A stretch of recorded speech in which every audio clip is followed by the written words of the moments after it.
Kritikal ang kondisyon ng isang pulis matapos mabaril ng isa pang pulis sa gitna ng buy-bust operation sa Cavite. Sa Negros Oriental naman, iniimbestigahan ang anggulong bullying, kaugnay sa pamamaril at pagpatay ng isang pulis sa tatlo niyang kabaro at sa isa pang babae. Saksi si Marisol Abduraman. Sa loob ng resto bar na ito nagsimula ang pamamaril ng Biyernes ng gabi sa Sibulan, Negros Oriental. Sa ulo tinamaan ng babaeng staff ng resto bar na kalaunay dead on arrival sa ospital.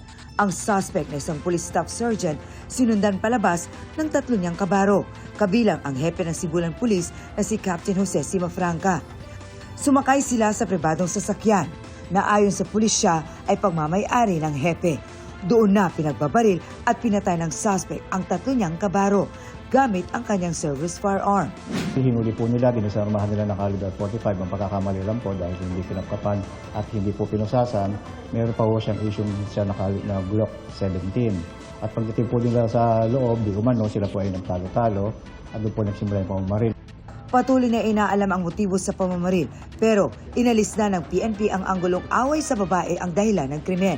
Sinampahan na ng patong-patong na reklamo ang suspect. Naipay na po ang kaso ng multiple murder. Nagsimula pa po yung kanilang inuman sa loob pa lang ng police stations. Pinili po nila sa nasabing resto bar. Kaya sinasabi po natin, yung pong motive, ina-attribute po nila sa severe intoxication, yung pong suspects pamamaril sa civilian. Hinggil sa pamamaril sa mga kabaro. Sabi ng pulisya, mayroong nabanggit tungkol dito ang suspect sa kanyang hindi pa permadong statement. Meron pong mga report na parang pinagkakaisahan siya ng mga kasamahan niya sa intelligence unit ng nasabing municipal police stations. Yung pong mga biktima, meron po silang reports ng mga derogatory record against po sa suspect po, na kung saan ngayon po ay in-establish kung totoo po yun. Tumangging magbigay ng pahayag sa media ang suspect, gayon din ang mga kaanak ng apat na biktima. Tinanggal naman sa pwestong Provincial Director ng Negros Oriental Police para bigang daan ang imbestigasyon sa kinasangkutan ng kanyang mga tauhan. Kritikal naman ang lagay ng isang police corporal matapos tamaan ng bala habang nagsasagawa ng buy-bust operation sa General Trias, Cavite nitong January 8. The victim was rushed to the General Trias Medical Center and later transferred to General Emilio Aguinaldo Memorial Hospital, where he underwent 4 major surgical operation and is currently recuperating at the intensive care unit. Pero ang nakabaril sa kanya, hindi ang suspect na subject ng kanilang operasyon, kundi kapwa-pulis na bigla na lang daw nagpaputok ng baril doon. Pumunta siya doon at nakita niya may tao, bigla siyang namutok. It was not even a warning shot? Yes, ma'am. It is directly fired towards our policeman.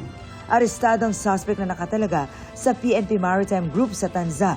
Na-recover din ang ginamit na baril. The suspect was also subjected to an alcohol test as well as a drug test. Kasi during his arrest, obviously po nangangamoy siya ng alak. A criminal complaint for direct assault and prostrated murder was filed on January 9, 2026. Iniimbestigahan din kung sangkot ba sa droga ang pulis na suspect. Naaresto naman ang suspect na pakay ng buy-bust operation. Para sa GMA Integrated News, ako si Marisol Abduraman, ang inyong saksi.